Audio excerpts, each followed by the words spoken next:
Power 104.7. Rise and shine, St. Paul. Start your day the Power way.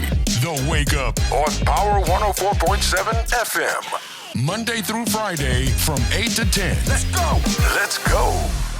Welcome back, everybody. This is The Wake Up on Power 104.7, and the time is now 9:32. You know what time it is. It's time for our interview, y'all. I told y'all.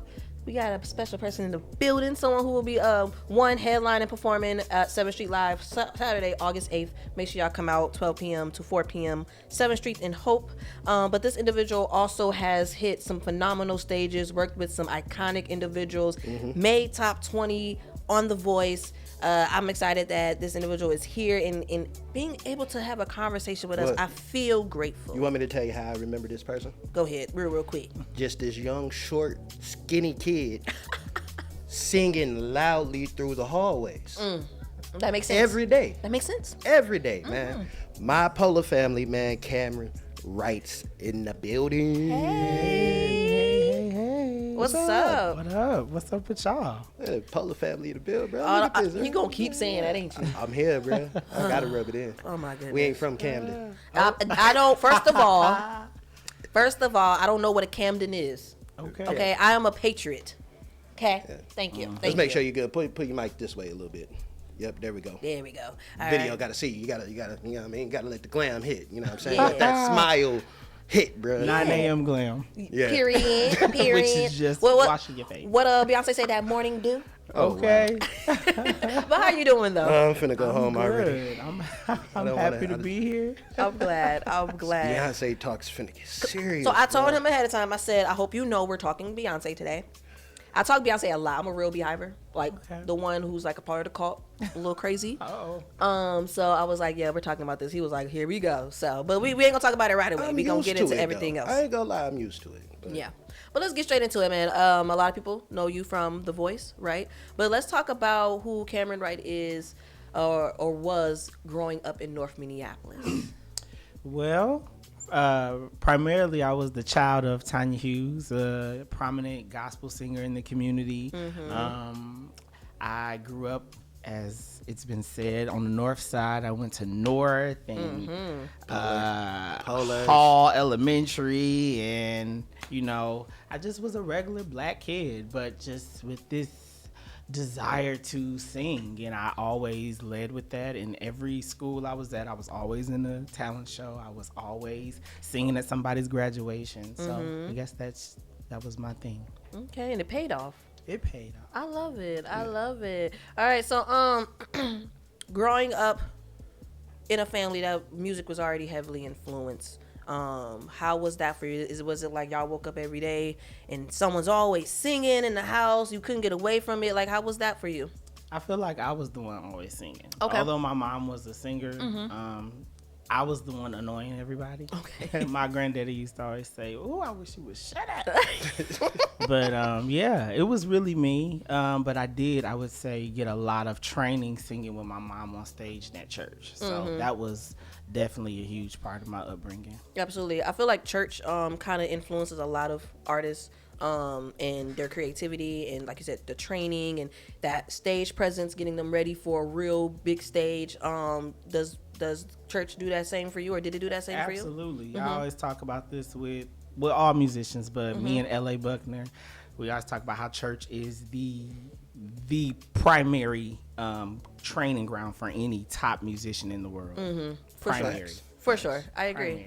Shout out to the big homie LA. Shout out. We're gonna have to get him in here one of these days, definitely. Yeah. Family, Polars. Let's go. My gosh. Well, since we still talking about it, so how was it growing up North Minneapolis though? The hood.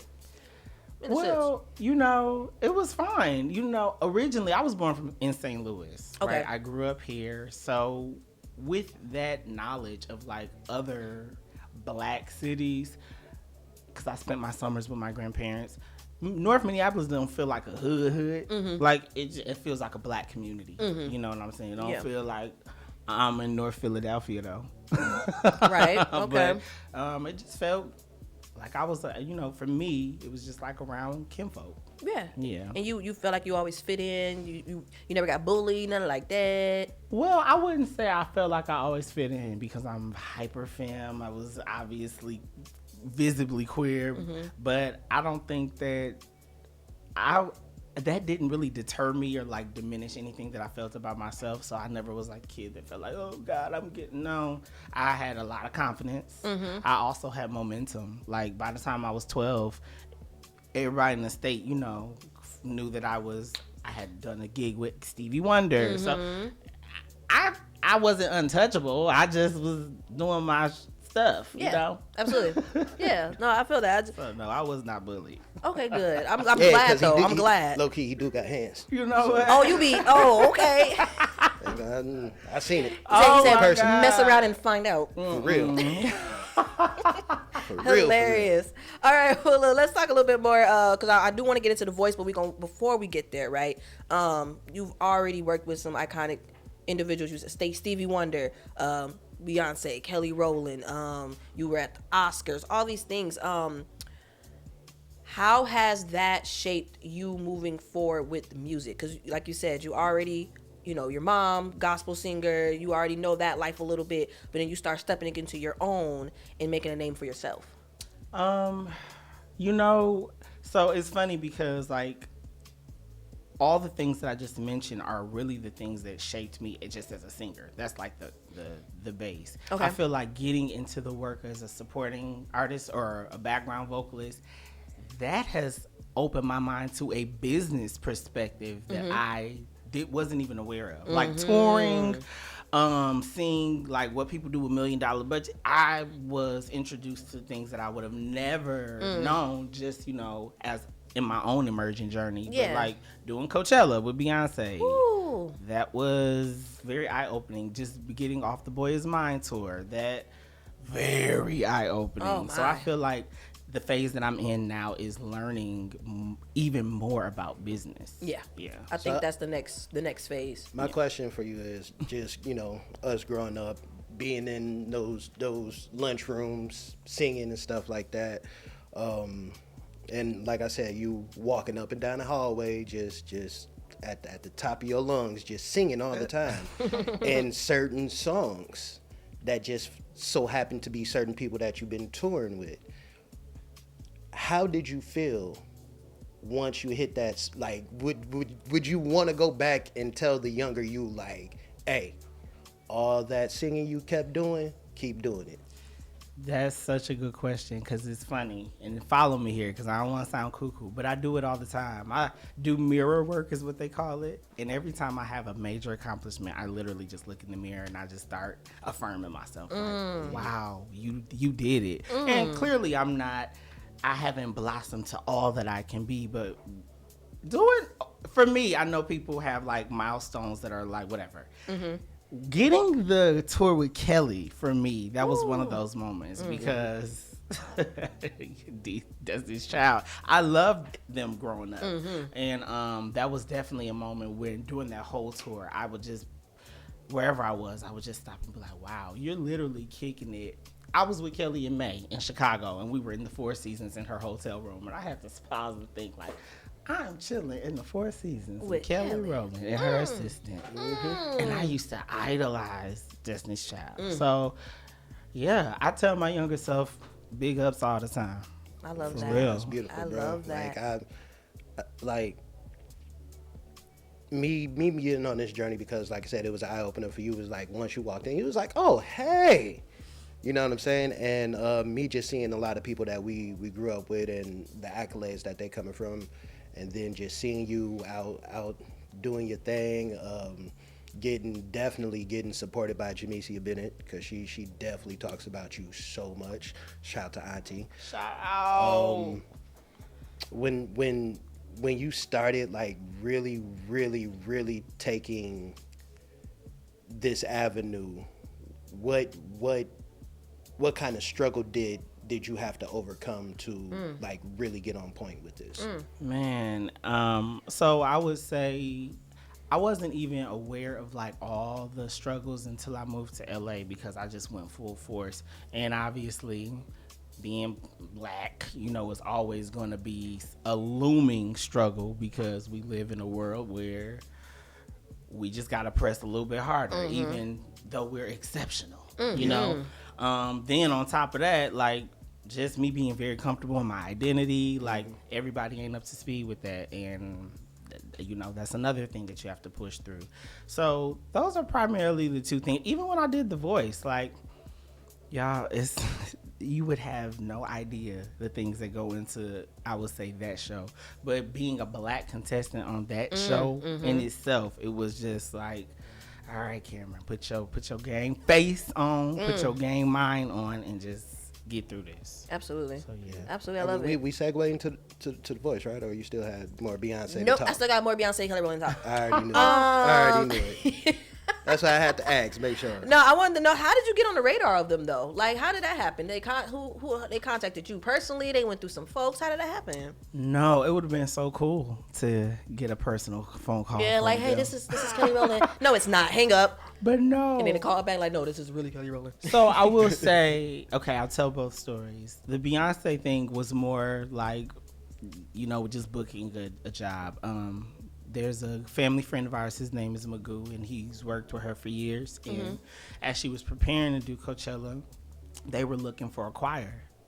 And he called me and he was like, you know, Beyonce's doing Coachella. I think you should audition to sing background. And I was like, oh, this is amazing. Like, of course. Yeah. So he connected me with her music director. And I had already had like these clips that were on my Instagram, like of me singing I Want to Dance with Somebody, and they loved that. So they were like, you know what, just record yourself like it's an audition and just send it. And then we went through this process. I met them in person, and it was like 40 to 50 other people. And it was like a private audition. Yeah, that's how I booked that. It was very, very like a professional thing. It wasn't really personal with her. You know, she got security all around, even though it was a 2-month process. But with Kelly, it was way more personal. I've obviously had some accolades leading up to the Kelly Rowland thing. Yeah. And when she, I guess, found out that she was opening for Brandy and Monica, she started her search. And I had done the Daniel Caesar album, his new project. And Matthew Barnett, who's his music director, he was talking to Kelly. He was like, you got to hear this, you know, this person named Cameron. And he showed her my Instagram, and Kelly personally said I was the first singer. So that felt good. I didn't get a call, but the fact that, you know, she looked at my Instagram and was like, that's who I want. I love that. So, yeah. Oh my God. Yeah. So Kelly like auntie now. No, that's big sis. Oh, experience. She's not auntie age, yeah, for me, because I'm also... You ain't got to tell us your age. You ain't gotta tell us. I'm 36. Oh, I'm proud. you young though. I'm young, right, but Kelly's only 45, so that's auntie big age. sis. That's auntie. She only 9 years older. I think 45 is Nah, she auntie. Is that auntie? That's She auntie. But I'm only, so that means I'm No, auntie. You almost there. Once you hit 40, you will be auntie. You almost there. Character, bro. I swear to God. Oh goodness. Okay. So let's talk about the accolades a little bit, right? You got a Grammy certification, right, for doing back vocals for Homecoming. How did you feel getting that? Like, it came in the mail, or how did that come out? Well, first of all, I have to say I didn't even know anything about this whole process. Okay. Again, like doing a lot of those things that I did in LA, I was learning along the way. So I didn't find out that you could even get certification for being on a Grammy nominated or winning album until a friend of mine did it. So I was like, wait a minute. I need to reach out to the academy. So I had to go through this process to actually get mine because I kind of got mine late. Okay. But that's how I found out. A good friend, hey, Jay Rennell. Right. Jay Rennell had one, and for a different project. And then I went through the process and got mine. Okay. So it's just pretty much like you just had to fill out that paperwork. It's a process. Okay. But you know, it's worth it if you want your little certificate. Yeah, no, for sure. So they won't automatically send it to you. No, you have to actually. It's like go through so much. When I tell y'all, that's why I didn't know. But yeah. Makes you kind of. They don't automatically send it to you, which is crazy. Yeah, they want you to go through too much. That make you kind of not even want it. Like, I ain't wanting no more. No, like, but that's taking too long. That's the business of the music business. Absolutely. Like you have to have that back paperwork all the way secure from top to bottom before anything you really honestly see anything. So for that one, especially with the Grammy one, that's even more paperwork compared to just doing a verse or writing a song or you just being featured on something. Agreed. You know what I mean? But you do get those accolades, especially working on big projects like that. Yeah, for sure. Now we can get into The Voice. You happy now? AKA DaeTV. DaeTV. Some DaeTV. You are now watching the DaeTVNetwork. Yeah, man, because I seen the clip and I seen how quick all of them turned around. All 4 chairs. And I like in the last couple of years of watching The Voice or even catching those little clips, bro, I never seen them like all 4 of them turn around that quick. That quick, like for real. Y'all. Hey, if I'm wrong, let me know. But how did that make you feel in the moment where you know, like you're focusing on singing this song and putting your life on this stage and pouring your heart out, and then all you hear is doom, doom, doom, doom, doom. That was so rewarding, and it wasn't because obviously I know I have a gift and blah blah blah, but just to be actually in that moment, like you said, how did it feel like to be there in that moment, facing all 4 of the judges? After also I've gone through a journey with The Voice where it's been a lot of back and forth for years with me auditioning, actually choosing to audition, and them like I'm not getting selected and me being bitter about it. Then them actually scouting me. So the Voice Scouts? Yes. I didn't know that. So they have a team of producers. Okay. So I went through years I remember the first season actually, me and Jamesia, we was auditioning. We was like, man, please, what have that? And then for maybe 2 or 3 years in a row, they scouted me and I finally did it. And to be on that stage in the moment, it just felt like, wow, another milestone. Thank you, God. All right, my question though, why didn't you go with Snoop? It's a TV show. That's all I can say. All right. Okay. Yeah, And that's y'all reading between the lines. It told me enough. I'm not gonna tell y'all nothing else. But no, Michael Bublé, phenomenal artist, phenomenal entertainer. How was it working with him? Honestly, working with Michael it's funny because it was probably who I was supposed to be with. So I'm grateful. I still keep in touch with him. I feel like for me, the reward with working with Michael was by the time it was time for me to leave the show, I did have a lot more of that creative control that they make it seem like we have for the whole process. He really wanted me to sing a song that I wanted to sing, and everybody don't get to do that on that show. You know, it's a process. Like you select your songs, but it's like, let's say y'all gave me a list of 5 songs randomly, and I select one. That's what selecting is. It's not like you actually are like, oh yeah, I want to do all this music. So it got to a point where Michael was like, what do you want to sing? I love that. Like, because I know you don't want to sing something. Right.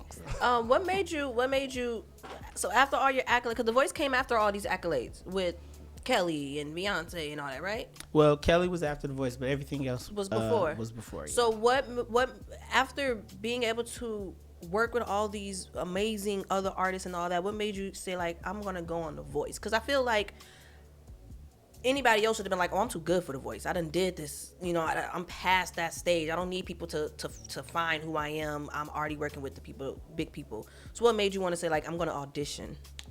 Well, I actually did have that mindset that you were just saying. It's normal. And it wasn't that I was too good. I just, like I said, I guess I developed like this bitter shell with them because I'm like, after years of auditioning and seeing y'all bypass very talented people, like I said, for 2 years. And within 2 years, they do 4 seasons. So that means 4 seasons straight, they was like trying to cast me. And I was like, no.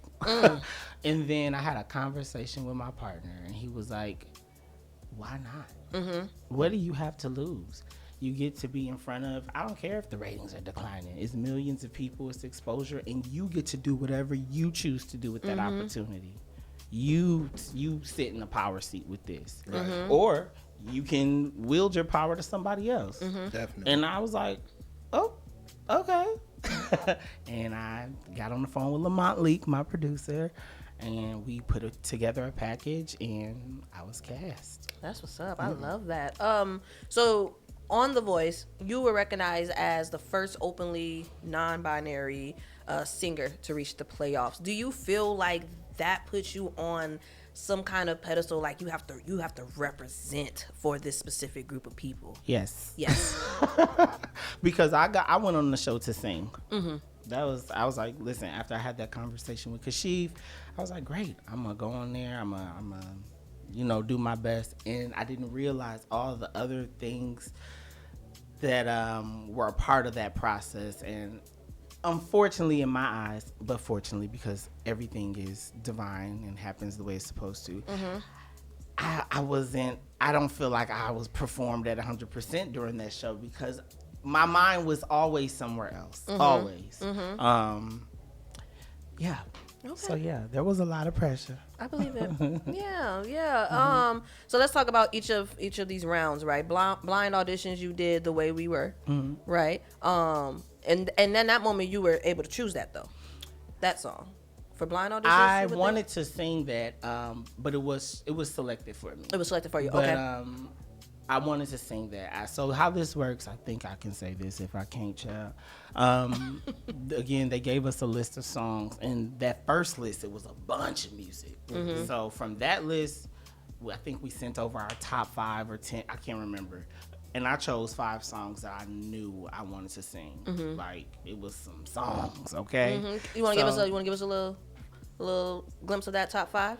I think it was Stevie Wonder's Lately. Okay. The Way We Were. Exhale by Whitney, which I ended up. Your playoffs. Yeah. I can't even remember what the other 2 were. Okay. But yeah, those I remember for sure, because I thought I was going to get Lately. I was practicing before I got to LA and all that. Yeah. Okay. And in the battle rounds, you did Hero by Mariah. Man, that's a big song. What I want to know is, when you're on that stage, you're singing your heart out, but you know that there's a chance that you could go home. Are you up there just happy to be there, or are you there nervous? That week I was nervous, and it had nothing to do with the song, because I've been singing Hero since I was 11 or 12. Okay. It was because I had to sing it with someone else who our vocal styles are so different. And I'm going to just give y'all a little BTS. Me and her, there was so much drama with my battle partner behind the scene, y'all. I'm not going to tell y'all I'll tell y'all when we get off air.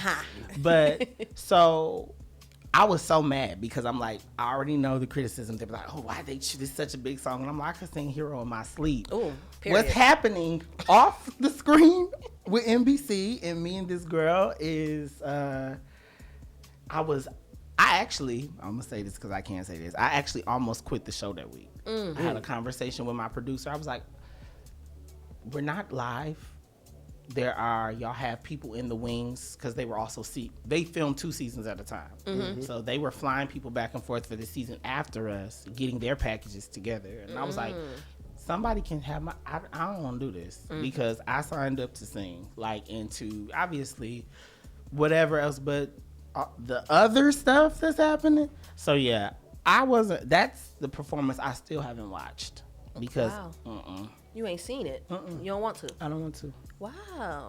Okay. Yeah. Interesting. There's a lot going on. Can't wait until we get off this radio. Right. 'Cause I need to know that. I need to know the tea now. Right. No. Okay. And then knockout rounds. You did. You're All I Need to Get By. Yes. Marvin Gaye and Tammy Terrell. You won against Sloan Simone. Simone. Yeah, how was that round? That was a fun round. Okay. That song is a song I grew up on. Growing up in a black household, you listen to Motown and all that. And I grew up listening to Aretha's version. So I was able to kind of mesh Marvin and Aretha's because of my knowing and then my practice on with NBC's music director. That was a fun round. It was just like chilling, and both me and Sloan kind of knew, like, both of us are gonna go through, because Michael loved her. Michael really wanted me on the team, so I think we were chilling that week. Okay. Yeah. Love it. And then the last rounds that you went through, the live playoffs, where you got eliminated, unfortunately. You did Excel by Whitney Houston. I wonder, is there a shift in the environment when, because I mean, clearly you didn't know that you were going to be eliminated, right? Okay. So all right, that's all I need to know. Okay, so is there like a shift in the environment when it comes to these rounds? Like, how do I explain this? Like, do you feel like, okay, I know this is, or we know that this person going home? Like, what is that environment like when people are getting eliminated?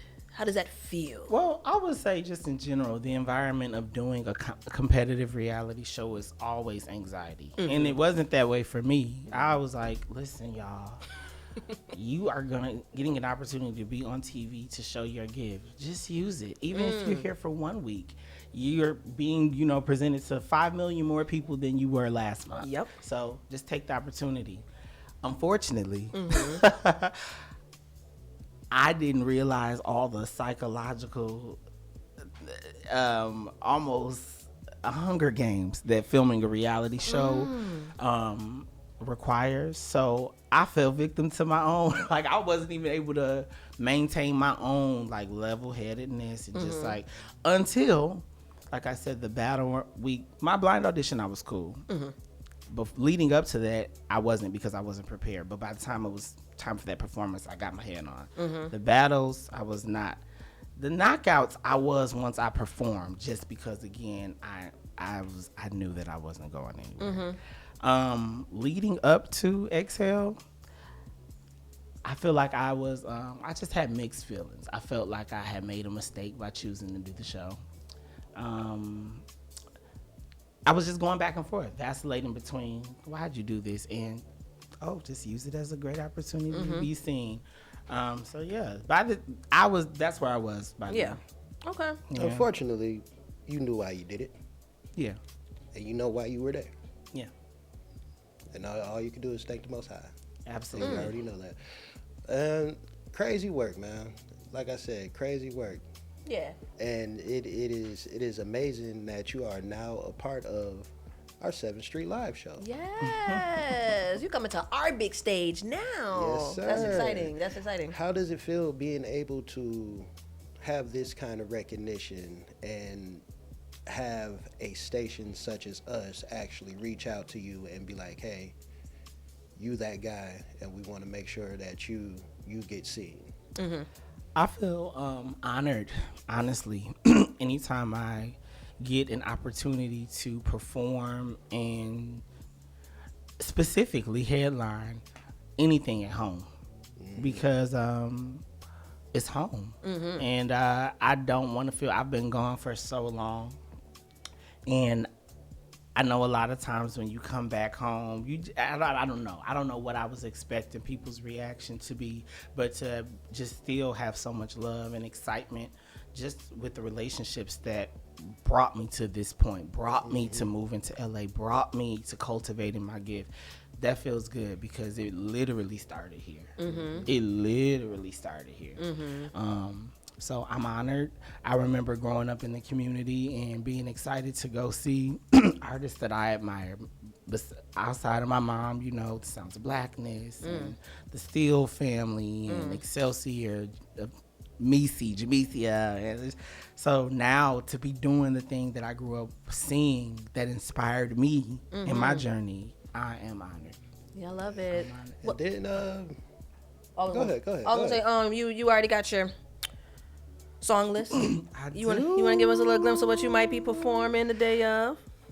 So I'm definitely doing my new song, Hot and Heavy. Okay. I'll be doing a bunch of originals, but I'm also probably gonna do a little classic music like At Last. I'll probably take you on a journey of the voice. Okay. Yeah. I love that. I'm excited for this. I really am. Do people, when you walking around, are people recognizing you? You getting stopped a lot? Here? Yeah. That's just like home though. Okay. Like it's just like outside of Cam from being home, Cameron Wright. being from The Voice, working with all these icons? Are people recognizing you from like, oh, that's the guy from The Voice? I mean, that happens rarely. Okay. You know, it's funny because living in LA, actually I lived in New York as well for 2 years. Okay. So the first time that ever happened to me, and I was like, wait, what? I was in Harlem on 125th Street. So the hood. And somebody started singing. I heard my song, Spell. Somebody was going, I put a little spell in your mind. And I was like, who is singing? And it was this dude across the street. He was like, Cameron Wright. So that was the first time anything like that happened. Okay, you know? that's exciting. And occasionally people, actually, what people do stop me for all the time, this happens a lot in LA, but it happened here once. People always stop me from the Hercules. There's a Hercules Muses video that went viral on YouTube. It's like at 10 million views. Oh, wow. And I was one of the 4 artists on that. So people always, they're like, are you from that Muse video? But yeah. Nice. I love that. No, me and Intenz, we starting to get a little glimpse of hood famousness. You know, we be out, people starting to recognize us a little bit. I be loving it. I be like, y'all know me? Cam know me, bro. I always been like, a social, non-social butterfly that just kind of chills all the time. And like for me, I didn't, you know me, I'm just a regular person, bro. So it just gets to my head a little bit. Like like back in the day, bro, like a lot of people didn't know I DJ'd when we were in high school, bro. I didn't. Exactly. Like so once I started doing KMOJ Tie that night with Chris Style and stuff like that on Friday nights, like a lot of people didn't know that was me. So like I said, ain't nobody really like figuring out who I am as DJ Intenz all the way up until now. Yeah. You getting that recognition now? Yeah. I don't care about a lot. And it's like I know what it is, and that's why I always say I'm just here so I don't get fined, because you know that's his favorite thing to say. Most High will always have me, so I'm good. But yeah, no, it is crazy, bro. Like it's crazy. All right. Well, let's get into it. We like to play a little game. Game. It's a this or that situation where we ask questions. Would you rather this, or do you prefer that? And you just answer it for us. You got something today? I got what? You got something today? Or you? I was gonna start with the one that we always start with. Automatically. Prince or Michael? We gotta start there. We always gotta start. This is that kind of game? Yeah. I hate this. No, for real. I don't do these. I'm gonna tell you why. I'm so glad because now I'm about to educate y'all on this here station. I was gonna leave it alone. Let me tell you something about this or that. I can't stand these types of games. You know why? Because this and that both exist, and you can enjoy both. And art is subjective. I agree. Art is subjective. I talk about, there's always these posts that they'll have like 5 singers, then they're like, if you could only choose one. And I'm like, why do you do this? Because when you're done with this little divisive conversation, all 5 of their music still gonna be on iTunes. Facts. So we I'm choosing this and that. Period. Okay, we open to that. Okay. Yeah. Do you feel like still playing? Oh, I already know he's gonna. We gonna keep If playing. it's gonna be, It's not gonna be artist versus okay. artist. It's not gonna be artist versus. Yeah, we just automatically asked that. all right. Thanks for coming to my TED Talk. But I already knew you was gonna be like both for Michael and Prince. You know what I'm saying? We just gotta do it because we in the Prince state, so we be having to ask people. You know, It's just fun though. Yeah. Hot or cold? Hot. you like being hot. So this heat right now is okay for you. I am a tropical person. It's too hot, Hot. but I don't like cold either. Like so. senior Man, fella. cold. Like, bro. I'm black. I don't want to be cold. That's true, but the heat though be like, bruh, like it's only so many layers you can take off. You can't take your skin off. You know, that's funny. You're saying that to the person that's wearing the hoodie. Right there. Literally. All right, next one. I'm gonna say this since you said you lived in both New York or LA. New York. Why? This is my favorite. Yes. Which is my more favorite which is city. more expensive? Okay, I have this debate all the time. Okay. I say that they're equal. Okay. Everybody's like, New York. New York's housing is more expensive. Okay. But I could eat all day in New York, and it seemed like I've been eating at McDonald's. Like I Really? could get street food. I could go to a Jamaican spot. I could. That makes sense. In LA, $25 smoothie. This. A that. smoothie? Like, for real. Look up Creation with a K. Absolutely not. So I think that everything levels out, especially because in New York, you're on the train. In LA, you got to drive or Uber. So they're the same. Okay. Well, since you're on the radio show right now, ask this: radio or podcast? Oh, okay, y'all don't be mad at me. Oh, I've been getting into podcasts lately, and it's kind of been my thing. interview over. No, It's just randomly snuck up on me, y'all. I feel it. But lately, that's been my thing. Okay. So do you got one coming out, or are you planning on? Ooh.